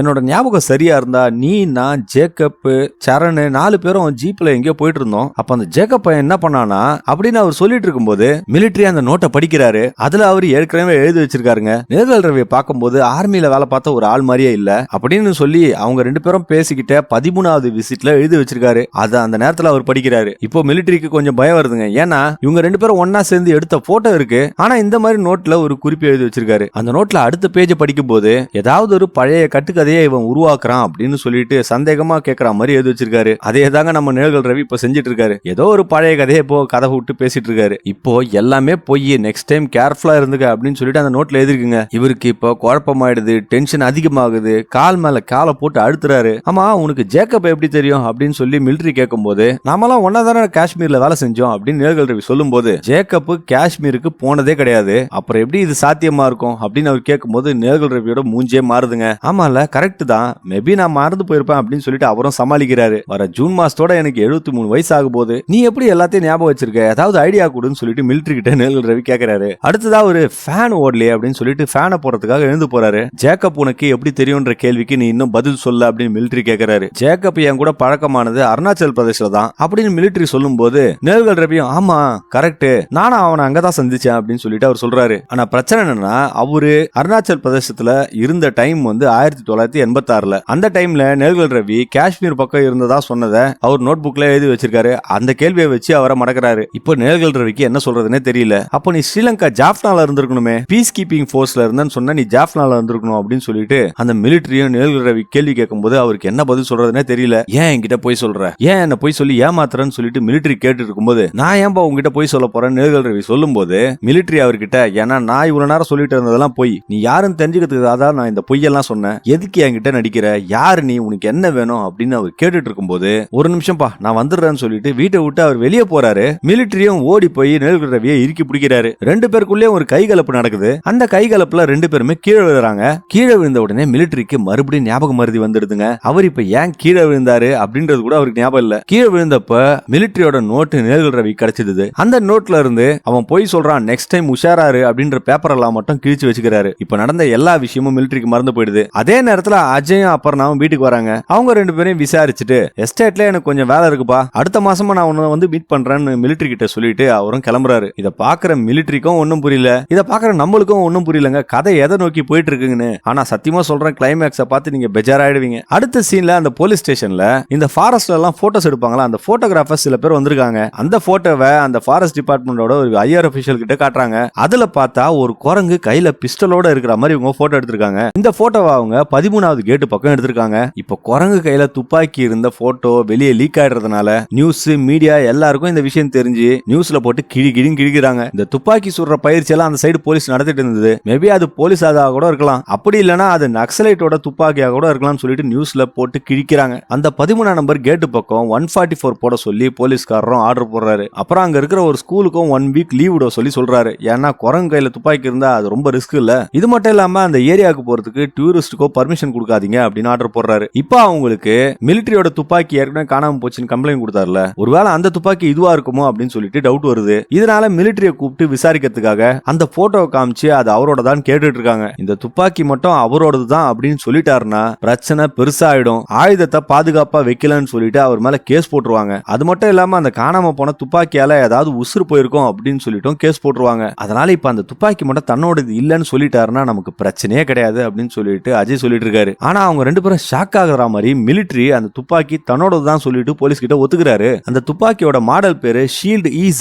சீரிஸா, அது ஜெர்மன் துப்பாக்கியாச்சே, அது எப்படி இங்க கிடைக்குது அப்படின்னு சொல்லிட்டு போலீஸ்காரர் கேட்கும்போது மிலிட்டரி நேஷனல் லெவல்ல கன் ஷூட்டிங்ல நிறைய பிரைசஸ் எல்லாம் வாங்கியிருக்காரு. இதனால மிலிட்டரியில அவருக்கு ஃபாரின் கன்ஸ் எல்லாம் இம்போர்ட் பண்றதுக்கான ரைட்ஸ் கொடுத்திருக்காங்க போல, அதுல கூட அவர் வாங்கி வச்சிருக்கலாம் அப்படின்னு போலீஸ்காரர் சொல்லிட்டு இருக்காரு. இப்போ உடனடியா மிலிட்டரி துப்பாக்கி வச்சிட்டு இருந்த லைசன்ஸை சஸ்பெண்ட் பண்றதுக்காக கலெக்டர் ஆபீஸ் மத்த ஆபீஸ் எல்லாம் சேர்த்து ஒரு 3 ஆபீஸுக்கு நோட்டீஸ் அனுப்புங்கன்னு சொல்லி போலீஸும் பேசிட்டு இருக்காங்க. இப்போ நமக்கு வீட்டை காட்டும் போது மிலிட்டரி தன்னோட ரூம்ல இருந்து ஒரு பொட்டிக்குள்ள எக்கச்சக்க பேப்பர் குறிப்புகள் எல்லாம் போட்டு ஏற்கனவே நம்ம காட்டுக்குள்ள ஒரு இடத்துல எரிச்சார்ல அதே இடத்துல மறுபடியும் போட்டு கொளுத்துறாரு. இதையெல்லாம் அப்பர்னா தூரத்துல இருந்து நோட் பண்ணிட்டு இருக்கா. அவர் அங்க இருந்து போன பிறகு மிலிட்டரி எரிச்ச அந்த நெருப்பை இவங்க அணைக்க ட்ரை பண்ணிட்டு இருக்கா. திடீர்னு மிலிட்டரி வந்து அப்பர்னா கையை இறுக்கி பிடிச்சிடுறாருங்க. நமக்கே அந்த செகண்ட் அப்படியே ஷாக் ஆயிடுது. அவர் அப்பர்னாவை பிடிச்சி தள்ளி விட்டுட்டு அதெல்லாம் முழுசா எரியறதுக்காக மறுபடியும் நெருப்பை தள்ளுறாரு. ஆனா அவ அந்த ஃபைல்ஸ் எல்லாம் எப்படியாவது எடுக்கணும்னு முயற்சி பண்ணிட்டு இருக்கா. மறுபடியும் மிலிட்டரி அவ கூட சண்டை போட்டுட்டு இருக்காரு. இந்த நேரத்துல அஜய் அவங்க ரெண்டு பேரையும் விலக்கி கேட்கறதுக்காக ஓடி வரான். அப்படி அவன் விளக்கும் போது ரெண்டு பேரும் அங்கங்க போய் கீழே விழுந்துடுறாங்க. அஜய் முதல்ல போய் அவங்க அப்பாவை தாங்க தூக்குறான். விழுந்த அந்த செகண்ட் மிலிட்டரிக்கு எல்லாம் மறந்து போயிடுது. அப்புறம் அவன் அப்பர்னாவையும் தூக்கி விடுறான்.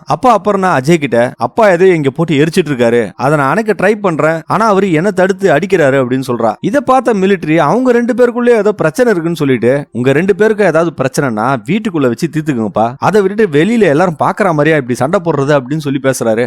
பாவி மனுஷா இப்படியா மறந்துருவாரு சொல்லிட்டு அவர் கிளம்பும் போது அந்த பக்கம் நம்ம வீடு இல்லையே அப்படின்னு சொல்லிட்டு இந்த பக்கம் கிளம்புறாரு. அப்பாவா அஜய் கிட்ட உங்க அப்பா கண்டிப்பா நடிக்கிறாரு, ஏதோ பிளான் பண்றாரு எனக்கு தெரியும் அப்படின்னு சொல்றா. அப்பா அஜய் அவகிட்ட அவருக்கு என்ன நடந்ததுன்னே மறந்து போச்சு, அவரு போய் ஏதோ பிளான் பண்றாருலாம் சொல்லிட்டு இருக்க. ஊர்ல எல்லாரும் அவரை பத்தி நிறைய கதை கட்டுவாங்க, நீயும் ஒரு கதை கட்டு அப்படின்னு சொல்லிட்டு அஜய் போயிடுறான். அப்பா அப்பர்னா மாமனார் ஏதோ ஒரு சாவியை கீழே டிராப் பண்ணதை பாத்துறா. அதே சமயம் நம்ம மிலிட்டரி கை கால்லாம் கழுவிட்டு இருக்கும் போது வீட்டுக்கு ஃபாரஸ்ட் டிபார்ட்மெண்ட் வண்டி வந்து நிக்குது. இப்போ மிலிட்டரியை விசாரணை பண்றதுக்காக ஆபீஸ் கூட்டு போயிடுறாங்க. காலையில நாங்க உன் ஃப்ரெண்ட் அந்த சாராயம் விற்கிறவங்க கிட்ட விசாரணை பண்ணோம். அப்போ அவன் உங்க ரெண்டு பேருக்கும் மட்டும் தெரிஞ்ச ரகசியம் எல்லாம் என்கிட்ட சொல்லியிருக்கான். ரெண்டு பேரும் சின்ன வயசுல இருந்தே ஃப்ரெண்ட்ஸ் ஆமே அப்படின்னு சொல்றதெல்லாம் நம்ம வேண்டப்பட்ட போலீஸும் அஜய்க்கு போன் பண்ணி சொல்றாரு. அந்த நக்சலைட்டுங்களோட எல்லாம் தொடர்பு இருக்குன்ற பழைய கேஸ் எல்லாம் நோண்டி அப்பாவை இதுல சிக்க வைப்பாங்கன்னு எனக்கு பயமா இருக்குன்னு அந்த போலீஸ்காரர் சொல்றாரு. இப்போ அந்த சாராயம் காசுறவன் போலீஸ் கிட்ட என்ன சொல்லிருப்பான்னு நமக்கு தெரிஞ்சதுன்னா அப்பாவை எப்படியாவது காப்பாத்தலாம் அப்படின்னு சொல்லுவாங்க. உடனே அஜயா அப்பர்னாவும் அந்த சாராயம் காசுறவரை பாக்கிறதுக்காக போறாங்க. இப்ப படம் முடியறதுக்கு இன்னும் அரை மணி நேரம் தாங்க இருக்கு. ஆனா எதை நோக்கி படம் போகுதுன்னு நம்மளால கணிக்க முடியல. அந்த அளவுக்கு ரொம்ப விறுவிறுப்பா அந்த படத்தை எடுத்திருப்பாங்க. படம்னா எப்படி தாங்க எடுக்கணும். இப்போ போலீஸ் ஸ்டேஷன்ல அந்த அதிகாரி 2021ஆம் ஆண்டு ஒரு குரங்கு உங்க இடத்துல தான் சுடப்பட்டு செத்துருக்கு. அந்த குரங்கு உடம்புல இருந்து எடுத்த தோட்டாவும் உங்க கண்ணோட தோட்டாவும் மேட்ச் ஆகுது. இந்த சம்பவத்தை பத்தி அந்த டெம்பரரி வாட்ச்மேன் கிட்ட விசாரிக்கும் போது அவரும் சில விஷயங்கள்லாம் சொல்லியிருக்காரு. ஆனா அந்த சம்பவத்துக்கு அப்புறம் அந்த துப்பாக்கிக்கு என்னதான் ஆச்சுன்றது மட்டும் தான் எங்களுக்கு தெரியல, அது அந்த ஆளுக்கும் தெரியல அப்படின்னு போலீஸ் சொல்றாரு. அவரோட எல்லா கேள்விக்குமே மிலிட்டரி எந்த பதிலும் சொல்லாம உம்முன்னு தாங்க இருக்காரு. அன்னைக்கு என்ன நடந்துச்சுன்றத அந்த வாட்ச்மேனும் ஹீரோயின் கிட்ட சொல்ல ஆரம்பிக்கிறாரு. ஒரு நாள் நான் ஃபாரஸ்ட் ஆபீஸ்ல இருந்து வீட்டுக்கு போயிட்டு இருக்கும்போது உங்க வீட்டு பக்கத்துல இருந்து ஒரு துப்பாக்கி சத்தம் கேட்டுது. நானே என்னன்னு பார்க்க போனா உங்க அப்பா உன் பையனை போட்டு அடிச்சிட்டு இருந்தாரு. நானும் அவனை என்னடா சின்ன பையனை போட்டு அடிக்கிற, அவன் என்ன தப்பு பண்ணிட்டான் அப்படின்னு கேட்கும்போது யார் இவனா சின்ன பையன், விட்டா காட்டுக்கே தீ வச்சிருவான், இவன் என்ன பண்ணான் தெரியுமா, வீட்டுக்குள்ள பூட்டி வச்சிருந்த துப்பாக்கி எடுத்துட்டு வந்து ஒரு குரங்க சுட்டு கொண்டுட்டான்டா அப்படின்னு சொல்றாரு. பொதுவா துப்பாக்கியில ஒரு லாக் இருக்கும், அந்த லாக்க கூட இவன் கரெக்டா அன்லாக் பண்ணி அந்த குரங்க சுட்டுருக்கான். இவனை போய் நீ சின்ன பையன் சொல்ற அப்படின்னு சொல்லிட்டு அந்த வாட்ச்மேன் கிட்ட சொல்லிருக்காரு. உங்க அப்பா அம்மா வரட்டும், அவங்க கிட்ட சொல்றேன், பசங்களை வளர்க்க முடியலன்னா எதுக்கு பெத்துக்கிறாங்க, ஏதாவது போர்டிங் ஸ்கூல்ல போட்டுற வேண்டியது தானே அப்படின்னு தாத்தா சத்தம் போட்டு இருக்காரு. இப்போ இந்த விஷயம் வெளியே தெரிஞ்சதுன்னா பிரச்சனை ஆயிடும் சொல்லிட்டு ரெண்டு பேரும் சேர்ந்து அந்த காட்டுக்குள்ளேயே ஒரு குழி தோண்டி அந்த குரங்க அதுலயும் புதைச்சிடுறாங்க. இந்த ஆளு புதைச்சிட்டு மறுபடியும் வீட்டுக்கு வரும்போது மிலிட்டரி அந்த ஆள் கிட்ட இன்னைக்கு என் பேரனோட பிறந்த நாள், இந்த பாயாசம் சாப்பிடு அப்படின்னு சொல்லிட்டு கொடுக்குறாரு. இந்த ஆளுக்கு அதை பார்த்த உடனே ஷாக் ஆயிடுதுங்க. கொஞ்ச நேரத்துக்கு முன்னாடி தான் பேரனை போட்டு இப்படி திட்டி இருந்தாரு, இப்போ எதுவுமே ஞாபகம் இல்லாம இந்த மாதிரி பேசுறாரு அப்படின்னு பாக்குறாரு. நீயும் பாயாசம் குடிக்கிறியாடா அப்படின்னு சொல்லிட்டு பாசமா பேரங்கிட்ட பேசிட்டு போறாரு. அப்போ ஒண்ணுமே நடக்காத மாதிரி அவர் பிஹேவ் பண்ணதை பார்த்து ஒரு வித்தியாசமா யோசிச்சிருக்காரு. அப்போத்துல இருந்தா அவருக்கு புரிய வருது இவரு கண்டிப்பா ஞாபகம் மருதி இருக்குன்னு. அப்போத்துல இருந்து மிலிட்டரி இந்த ஆள் அடிக்கடி சந்திச்சு நடந்த பழைய விஷயங்களை பத்தி பேசுவாரு, அவரோட ஃப்ரெண்ட்ஸை பத்தி எல்லாம் டிஸ்கஸ் பண்ணுவாரு. ஆனா கேட்ட கேள்வியை தான் மறுபடியும் ஒரு தடவை வந்து சந்திக்கும் போதும் கேட்பாராம். இவரும் எல்லாத்துக்கும் சலிக்காம பதில் சொல்லுவார் போல. ஆனா இதுல பியூட்டி என்னன்னா ஒரு தடவையும் அவர் கேட்கும் போது அந்த கேள்வியை புதுசா கேட்கற மாதிரி கேட்பாரு. நானும் அதுக்கான பதில கரெக்டா சொல்லுவேன். ஒரு நாள் இவரு மிலிட்டரி கிட்ட ஏன் கேட்ட கேள்வியை மறுபடியும் கேட்கறேன்னு கேட்கும் போது அவர்கிட்ட மிலிட்டரி சண்டை வர போட்டு போயிட்டு இருக்காரு போல. அதே நேரத்தில் அந்த போலீஸ் ஸ்டேஷனை காட்டும் போது அந்த ஆபீசர் நீங்க எலெக்ஷன் டைம்ல அந்த துப்பாக்கி காணாம போனது சொன்னது பொய், ஏன்னா அந்த குரங்க கொன்ன அப்போவே அந்த துப்பாக்கி காணாம போயிருக்கு, நீங்க அந்த விஷயத்தை விஷயத்த மறைக்கிறதுக்கு தானே துப்பாக்கி காணாம போன மாதிரி டிராமாவெல்லாம் போடுறீங்க அப்படின்னு ஆபீசர் கரெக்டா கண்டுபிடிச்சு சொல்றாரு. அதே நேரத்துல இந்த பக்கம் அபர்ணா அந்த தீல அரைகுறையா எரிஞ்ச அந்த பேப்பர் எல்லாம் ஒரு டப்பால போட்டு எடுத்துட்டு வரா. இன்னொரு பக்கம் நேல்கல் ரவி நம்ம அஜய்க்கு போன் பண்ணி பேசுறாரு. அப்போ அஜயோட போன்ல அவரோட பேரு டாக்டர் அப்படின்னு வருது. இதுல இருந்தாங்க நமக்கு தெரிய வருது நேல்கல் ரவி மிலிட்டரி ஆபீசர்லாம் கிடையாது, நம்ம மிலிட்டரிக்கு ட்ரீட்மெண்ட் கொடுக்குற டாக்டர்னு. இவர் ஒரு டாக்டரா மிலிட்டரி கிட்ட பேச ஆரம்பிச்சா பிரச்சனை வரும்ன்றதுனால அவரும் மிலிட்டரியில இருந்தா மாதிரி தன்னோட ஃப்ரெண்ட் மாதிரி ஒரு டிராமாவை போட்டுட்டு மிலிட்டரி கிட்ட இத்தனை நாளா பேசிட்டு இருக்காரு. இப்ப நேல்கல் ரவி அஜய் கிட்ட என்ன சொல்றாருன்னா, உங்க அப்பாவுக்கு அப்பப்போ ஒரு பிளாக் வரும், அதை நம்ம போலீஸ் கிட்ட சொல்லி ஆகணும், இல்லனா பெரிய பிரச்சனை ஆயிடும் அப்படின்னு சொல்றாரு. அப்புறம்னாவோ அந்த தீல எரிஞ்ச பேப்பர் எல்லாம் வச்சு ஏதாவது ஒரு துப்பு கிடைக்குமா அப்படின்னு சொல்லிட்டு தேடிட்டு இருக்கா. அப்போ அவ எவ்வளவு நேரம் தான் விசாரிச்சுட்டு இருப்பீங்க, அவர் ஒரு வயசானவர், அவருக்கு மரியாதை கூட கொடுக்க மாட்டீங்களான்னு சொல்லிட்டு அஜய் அந்த போலீஸ் ஸ்டேஷன்ல சத்தம் போட்டுட்டு இருக்கான். அப்ப ஏதோ ஒரு குப்பையில மார்ச் 19, 2023 எழுதிருக்கு, காணாம போன சச்சிவை எப்படியாவது கண்டுபிடிச்சாகணும்னு சொல்லியும் அதுல எழுதிருக்கு. அந்த வாட்ச்மேன் சொல்றத நம்பு அப்படின்னு எழுதிருக்கு. இன்னொரு பேப்பர்ல துப்பாக்கின்னு எழுதிருக்கு, 6 தோட்டா மீதி இருக்கு, 2 தோட்டா மிஸ்ஸிங்னு எழுதிருக்குங்க. இவ்வளவு இந்த மர்மத்தை கண்டுபிடிச்சே ஆகணும்னு சொல்லிட்டு அவளுக்கு கிடைச்ச சாவியை வச்சு மிலிட்டரியோட ரூமுக்குள்ள போறா. இப்ப போலீஸ்காரரு மிலிட்டரி கிட்ட விசாரணை பண்ணிட்டே இருக்கும்போது அவருக்கு அந்த பிளாக் வந்துடுது. அவரு என்ன பண்றதுன்னு தெரியாம கால் மேல காலை வச்சு நசுக்கிட்டு இருக்காரு. இந்த நேரத்துல அவர் ரொம்ப பேனிக்கா இருக்கும் போது அந்த போலீஸ்காரர் இன்னொருத்தர்கிட்ட இவரோட ஃபேமிலி ஆளுங்க கிட்ட நான் பேசணும் அப்படின்னு சொல்லிட்டு இருக்காரு. அவர் பேனிக் ஆகி உட்காந்துட்டு இருக்க இடத்துலயே ஒண்ணுக்கு போயிடுறாருங்க. இத பார்த்தா அந்த ஆபீசரும் அரண்டு போயிடுறாரு. அடுத்த சீன்ல அப்பர்னா ஒரு டிராயரை திறக்கும் போது ஏகப்பட்ட நோட்டுங்கெல்லாம் குட்டி குட்டியா இருக்கு. ஒரு நோட்லயும் ஒரு சாவி இருக்கு. எல்லா சாவியிலுமே ஏதோ ஒண்ணு எழுதி வச்சிருக்கு. ஒரு சாவியா எடுத்து திறந்து பார்க்கும்போது நிறைய மேப்ஸ், நிறைய குட்டி குட்டி பேப்பர்ஸ் எல்லாம் இருக்கு. இன்னொரு டிராயரை திறந்து பார்க்கும்போது மிலிட்டரி மீட் பண்ண ஆளுங்களோட பேரெல்லாம் போட்டு நோட்டு இருக்கு. அப்பாவை இன்னொரு சாவி எடுத்து இன்னொரு கபோர்ட ஓபன் பண்றா. இப்போ அந்த போலீஸ் ஸ்டேஷனுக்கு ஒரு பெரிய அதிகாரி வந்து இறங்குறாரு. அவருக்கு பின்னாடியே நம்ம நேல்கல் ரவியும் வராரு. அப்பதான் நேல்கல் ரவி அந்த போலீஸ் ஆபீசர் கிட்ட ஒரு நண்பர் மாதிரி நான் நடிச்சுக்கிட்டு அவருக்கு ட்ரீட்மெண்ட் கொடுத்துட்டு இருக்கேன், ஆனா நான் நடிக்கிறேன்ற விஷயம் மட்டும் அவருக்கு தெரிஞ்சதுன்னா அவர் எப்படி ரியாக்ட் பண்ணுவாருன்னு நமக்கே தெரியாது. அவரை குணப்படுத்துறதுக்காக தான் நான் இந்த முயற்சியை ரொம்ப நாளா பண்ணிட்டு இருக்கேன். டாக்டரை பார்க்கணும்னு கூப்பிடும் போதெல்லாம் அப்பா பயங்கரமா ரியாக்ட் பண்ணுவாரு, அதனால தான் நாங்க 2 பேரும் சேர்ந்து இதை முயற்சி பண்ணிட்டு இருக்கோம்னு சொல்லிட்டு அஜயும் சொல்றான். நார்மலான ஒரு மனுஷனா வாழணும்னு தான் அவர் நிறைய ரொட்டீன்ஸ் வச்சிருக்காரு. நீங்க இந்த மாதிரி அவரை வச்சு இங்க புடிச்சு வச்சிருந்தா அவரோட ரொட்டீன்ஸ் எல்லாம் பிரேக் ஆயிடும், அதனால அவர் மறுபடியும் பேனிக் மோட் போயிடுவாரு. சோ தயவு செஞ்சு அப்பாவை என் கூட அனுப்பிச்சிருங்கன்னு சொல்லிட்டு அஜயும் கெஞ்சி கேட்கறான். அப்பதான் அஜய் அந்த மிலிட்டரியில இருந்து அவங்க அப்பாவை வேலையை விட்டு தூக்குனதுக்கான அந்த மெடிக்கல் சர்டிபிகேட் அந்த போலீஸ்காரர் கிட்ட காட்டுறான். நீங்களா அப்பாவை விட்டுருங்க, இல்லனா நான் இந்த சர்டிபிகேட்டை கோர்ட்ல ப்ரொடியூஸ் பண்ணனா உங்களுக்கு தான் பெரிய பிரச்சனையா வரும் அப்படின்னு சொல்றான். இப்போ அந்த ஆபீசர் அந்த பெரிய அதிகாரி கிட்ட, சார் அப்பு புள்ளையோட கன்னுக்கு லைசன்ஸ் கொடுக்கும்போது நீங்க தானே இங்க ஆபீசரா இருந்தீங்க, அதை எப்ப கொடுத்தீங்கன்னு அவர் கேட்கிறாரு. அதுக்கு அந்த ஆபீசர், அதுக்கு நான் 8 வருஷத்துக்கு முன்னாடி அப்ரூவல் கொடுத்தேன் அப்படின்னு சொன்ன உடனே சரியா போச்சு போங்க, 16 வருஷத்துக்கு முன்னாடியே அப்பு புள்ளை அன்பிட்னு சொல்லி மிலிட்டரி அவரை வேலையை விட்டு தூக்கி இருக்கு, அதுக்கான சர்டிபிகேட்டும் இருக்கு. இப்படி இருக்கும்போது நீங்க 8 வருஷத்துக்கு முன்னாடி லைசன்ஸ் கொடுத்திருந்தீங்கன்னா ஞாபகம் மருதி இருக்கிற ஒரு ஆளுக்கு நீங்க எப்படி லைசன்ஸ் கொடுப்பீங்க அப்படின்னு சொல்லிட்டு கோர்ட் கேள்வி கேட்கும். இதனால உங்களுக்கு மட்டும் இல்ல, ஃபாரஸ்ட் டிபார்ட்மெண்ட், ரெவன்யூ டிபார்ட்மெண்ட் எல்லாருக்கும் தலைவலி. காணாம போன துப்பாக்கி குரங்கு கையில எப்படி போச்சுன்னு கேள்வி வந்ததுன்னா இந்த விஷயத்தெல்லாம் அவங்க நோண்டுவாங்க, அதுக்கப்புறம் பிரச்சனை உங்களுக்கு தான் சொல்லிட்டு அந்த சர்டிபிகேட்டையும் போன்ல காட்டுறாரு. இதனால மிலிட்டரியும் அவங்க ரிலீஸ் பண்றதுக்கு முடிவு பண்ணிடுறாங்க. இப்போ போலீஸ் அப்பாக்கு இந்த விஷயம் இருக்குதுன்னு தெரிஞ்சு பயந்து போய் தான் ரிலீஸ் பண்றாங்கன்னு சொல்லி அஜயும் அந்த டாக்டர் கிட்ட பேசிட்டு இருக்கான். இந்த பக்கத்துல பாக்கும்போது அப்பர்னா அந்த ரூமுக்குள்ள இன்னும் தொலைவிட்டு இருக்கா. நிறைய குட்டி குட்டி நோட்ஸ் எல்லாம் எழுதி வச்சிருக்காரு. 10க்கு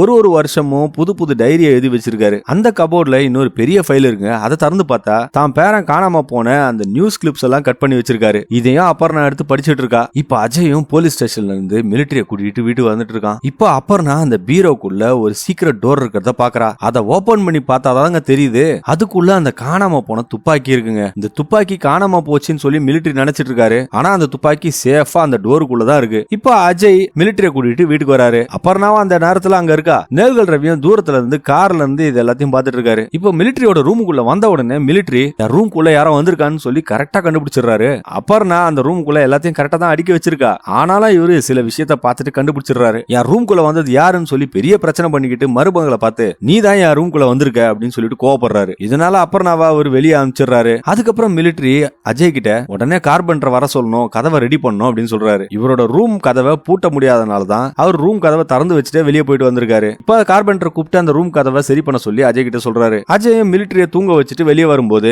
நம்ம நேல்கல் ரவி அப்பர்னா கிட்ட பேசிட்டு இருக்காரு. அப்ப அப்பர்னா அவர்கிட்ட எல்லாத்தையும் ஞாபகம் வச்சுனோன்றதுக்காக தான் ஒரு நோட்ஸ் எல்லாம் எழுதுறாரு, எனக்கு புரியுது, ஆனா எழுதி வச்ச நோட்ஸ் எல்லாம் எதுக்கு எடுத்துட்டு போய் கொளுத்தணும் அப்படின்னு கரெக்டா கேள்வி கேட்கறா. மேபி அதெல்லாம் பேட் மெமரிஸா இருக்கலாம், இதெல்லாம் ஞாபகம் வச்சுக்க கூடாதுன்னு சொல்லிட்டு அவர் எரிச்சிருக்கலாம் அப்படின்னு டாக்டரும் சொல்றாரு. இது நமக்கு பிடிக்காத வாட்ஸ்அப் மெசேஜஸ் எல்லாம் நம்ம டெலிட் பண்றோம் இல்லையா, அந்த மாதிரி தான் அவருக்கு என்னென்னலாம் ஞாபகம் இருக்கு, என்னென்னலாம் மறந்துருச்சுன்னு சொல்லி அவருக்கு மட்டும் தான் தெரியும்னு சொல்றாரு. இப்போ ரூமுக்கு வர அஜய் கிட்ட கிட்ட அபர்ணா ஒரு எரிஞ்ச பேப்பரை காமிச்சு, இங்க பாருங்க 2 தோட்டா மிஸ்ஸிங், 6 தோட்டா தான் இருக்கு அப்படின்னு எழுதிருக்கு. அந்த வாட்ச்மேன் கிட்ட அப்பா திரும்ப திரும்ப கேட்ட கேள்வி, பேரன் எத்தனை தடவை அந்த குரங்க சுட்டான் அப்படின்றதுதான். உனக்கு ஞாபகம் இருக்கா அப்படின்னு சொல்லிட்டு அவ கேக்குறா. நான் தான் உங்ககிட்ட அப்பாவோட ரூம்குள்ள போக கூடாதுன்னு சொன்னல, எதுக்கு நீ தேவையில்லாம உள்ள போனன்னு சொல்லிட்டு அவ எடுத்து வச்சு அந்த பேப்பர் எல்லாம் புடிச்சு தள்ளி விடுறான். உனக்கு எங்க அப்பாவை குற்றவாளியா காட்டணும், அதுதானே, பேசாம எங்க அப்பாவை போஸ்ட்மார்ட்டமே பண்ணிடு அப்படின்னு சொல்லிட்டு கத்துறான். இப்போ இதெல்லாம் கேட்டு கடுப்பான அபர்ணாவும் கண்டுபிடிச்ச துப்பாக்கி எடுத்துட்டு வந்து அஜய் கிட்ட கொடுத்து, 3 வருஷமா நீங்க காணாம போச்சுன்னு தேடிட்டு இருந்த துப்பாக்கி இதுதான். ஒரு நாள் உங்க அப்பா ரூமுக்குள்ள போனதுக்கே நான் அந்த துப்பாக்கியை கண்டுபிடிச்சிட்டேன். அந்த போட்டோல குரங்கு கையில இருந்த துப்பாக்கி தன்னோட துப்பாக்கின்னு போலீஸ் கிட்ட அப்பா போய் சொல்லிருக்காரு. போலீஸ்காரங்கள ரொம்ப சூப்பரா நம்ப வச்சிருக்காரு